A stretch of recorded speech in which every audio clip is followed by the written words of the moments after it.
بسم اللہ الرحمن الرحیم۔ کتب المشائخ حضرت خواجہ غریب نواز رحمۃ اللہ علیہ۔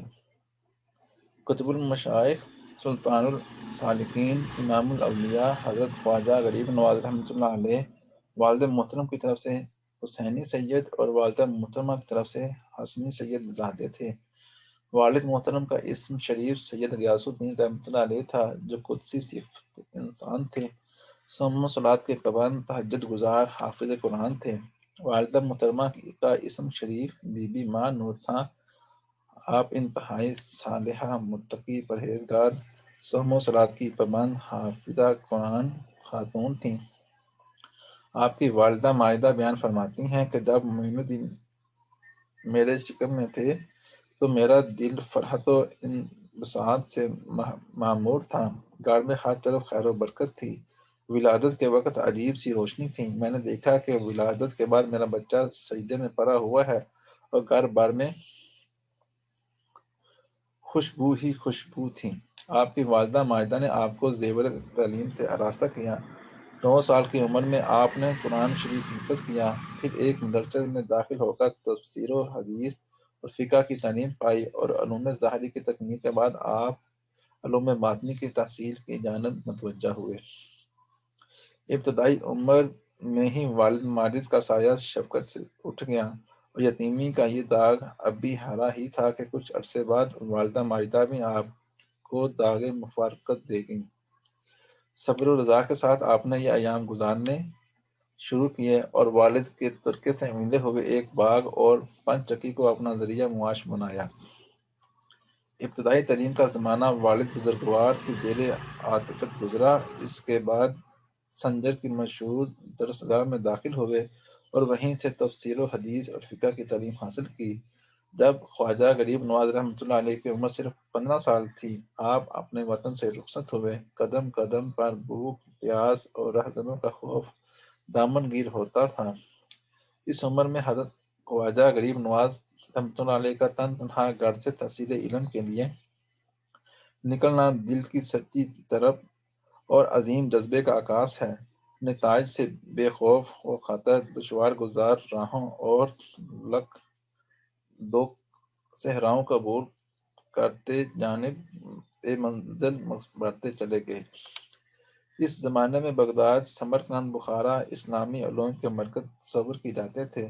چنانچہ سب سے پہلے خراسان میں رونق افروز ہوئے۔ خراسان میں ٹھہرنے کے بعد آپ سمرقند جا پہنچے اور وہاں کے نامور بزرگ مولانا شرف الدین رحمۃ اللہ علیہ سے جملہ علوم ظاہری کی تعلیم حاصل کی۔ اس کے بعد سمرقند سے بخارا پہنچے اور وہاں سے شہر آفاق عالم مولانا حسام الدین بخاری رحمۃ اللہ علیہ کی شاگردی اختیار کی۔ انہوں نے نہایت محبت اور شوق سے آپ کو تعلیم دی اور چند سالوں میں جملہ علوم دینی و عقلی کی تکمیل کر لی۔ روایات کے مطابق سمرقند بخارا میں حضرت خواجہ غریب نواز رحمۃ اللہ علیہ کا زمانہ قیام مجموعی طور پر 5 سال ہے۔ علوم ظاہری کی تکمیل کے بعد باطنی علوم کی طرف آپ کے دل میں پیدا ہوئی، اور کیسے ہوئی۔ ایک دن آپ اپنے باغ میں مصروف تھے کہ درویش ابراہیم قندوزی رحمۃ اللہ علیہ مجذوب ادھر آ نکلے۔ آپ نے انگور کے خوشے پیش کیے، مجذوب نے لعاب دہن سے مس کیا اور واپس کر دیے۔ آپ نے کھائے ہی تھے کہ من کی دنیا بدل گئی۔ سب کچھ راہ حق میں نثار کر دیا اور تلاشی حق میں نکل پڑے۔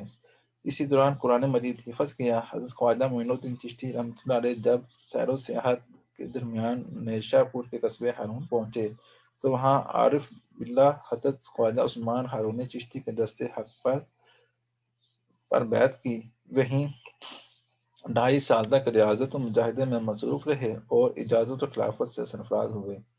دوران سفر قصبہ سنجار پہنچ کر شیخ نجم الدین کبری رحمۃ اللہ علیہ کی خدمت میں 2.5 ماہ قیام کرنے کے بعد قصبہ جیل پہنچ کر دوبارہ حضرت شیخ محی الدین عبدالقادر جیلانی رحمۃ اللہ علیہ سے ملاقات کی اور آپ سے باطنی فیوز و برکات حاصل کیے۔ بغداد پہنچنے کا ذکر کرتے ہوئے حضرت خواجہ معین الدین چشتی رحمۃ اللہ علیہ فرماتے ہیں کہ بعد ازاں حضرت خواجہ عثمان ہارونی رحمۃ اللہ علیہ بغداد واپس تشریف لا کر معتکف ہوئے اور ارشاد فرمایا، اس مقام سے چند روز تک باہر نہ آؤں گا، مگر مچاشت کے وقت آیا کر۔ یہاں خواجہ معین الدین چشتی رحمۃ اللہ علیہ روزانہ حاضر خدمت ہو کر اپنے مرشد کے ارشادات مبارکہ قلم بند فرما لیا کرتے تھے۔ اس طرح ایک رسالہ مرتب ہو گیا جو 28 مجلسوں پر مشتمل ہے۔ اس رسالے کا نام انیس الارواح ہے۔ حضرت خواجہ معین الدین چشتی رحمۃ اللہ علیہ مدینہ طیبہ سے بغداد اور پھر لاہور پہنچے اور وہاں سے سمانہ پٹیالہ کے قریب ایک جگہ دلی ہوتے ہوئے پہلی بار اجمیر پہنچے۔ اس وقت اجمیر کا راجہ پرتھوی راج تھا۔ حضرت معین الدین چشتی رحمۃ اللہ علیہ نے قیام میں شہر کے بعد پرتھوی راج چوہان کو دعوت اسلام دیتے ہوئے فرمایا، اے راجہ، تیرا اعتقاد جن جن لوگوں پر تھا وہ بحکم خدا مسلمان ہو چکے ہیں۔ اگر بلائی چاہتا ہے تو بھی مسلمان ہو جا، ورنہ ذلیل و خوار ہوگا۔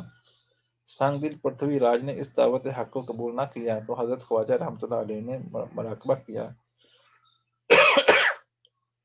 کچھ دیر بعد جب تفکر سے سر اٹھایا تو فرمایا، اگر یہ بدبخت ایمان نہ لایا تو اسے زندہ گرفتار کر کے اسلامی لشکر کے حوالے کرا دوں گا۔ کہا جاتا کہ ایک روز ایک مندر میں چلے گئے، وہاں 7 پروہت پوجا پاٹ میں مشغول تھے۔ آپ کا پرجمال اور پروقار چہرہ دیکھا تو تڑپ اٹھے اور قدموں پر گر پڑے۔ سب نے اسلام قبول کیا۔ حضرت خواجہ رحمۃ اللہ علیہ سب کو حمید الدین کہہ کر پکارتے تھے۔ ان میں سے ایک نے ناگوڑ میں سکونت اختیار کر لی اور حمید الدین ناگوڑی کہلائے۔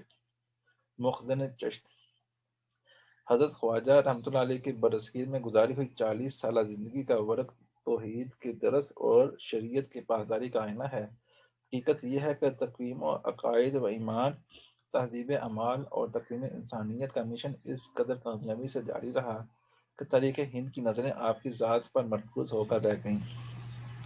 ایسا مرشد راہ حیات کا کامیاب رہبر ہوتا ہے اور ایسا مرید راہ صفا میں لائق اعتماد ساتھی بنتا ہے۔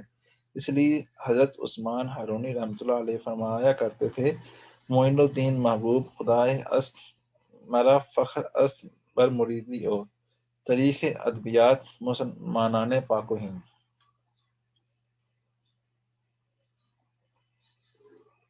افضل ترین عبادت حضرت خواجہ غریب نواز علیہ الرحمٰن نے فرمایا، روز محشر باری تعالیٰ فرشتوں کو دوزخ دھکانے کا حکم دے گا۔ جب وہ دوزخ کو دھکانا شروع کریں گے تو دوزخ ایک ایسی سانس لے گی جس سے تمام محشر غبار آلود ہو جائے گا اور لوگوں کا دم گھٹنے لگے گا۔ لہذا جو شخص اس روز کی مصیبت سے محفوظ رہنا چاہے، اسے چاہیے کہ ایسی عبادت کرے جو تمام عبادتوں سے افضل ہے۔ حاضرین نے جب دریافت کیا کہ وہ کون سی عبادت ہے تو فرمایا کہ مظلوموں اور عاجزوں کی فریاد رسی کرنا، کمزوروں اور لاچاروں کی حاجت روائی کرنا اور بھوکوں کو کھانا کھلانا۔ سادگی اور درویشی خواجہ معین الدین اجمیری رحمۃ اللہ علیہ کے فقیرانہ لباس میں دوہرا بھوکتا ہوتا تھا۔ اگر وہ پھٹ جاتا تو جس رنگ کا بھی کپڑا مل جاتا اس کا پیوند لگا لیا کرتے تھے۔ چنانچہ آپ کے لباس میں ایک ہی وقت میں 30-40 مختلف رنگ کے پیوند لگے دیکھے گئے۔ کھانا بہت کم تناول فرماتے، ریاضت و مجاہدہ کے ابتدائی زمانہ میں لگاتار روزے رکھتے، وہ صرف ایک چھناک آٹے کی ٹکیا سے روزہ افطار کرتے، برابر صائم الدہر رہتے۔ ایمان اور نفاق کی پہچان خواجہ غریب نواز رحمۃ اللہ علیہ نے فرمایا، اگر خدا نخواستہ ذکر خدا سن کر یا قرآن کریم پڑھ کر دل نرم نہ ہو اور اعتقاد و ایمان زیادہ نہ ہو، بلکہ اس کے برعکس وہ لہو لعب کھیل کود میں مشغول رہے، تو اہل سلوک طریقت کے یہاں یہ بڑے گناہوں میں سے ایک گناہ ہے۔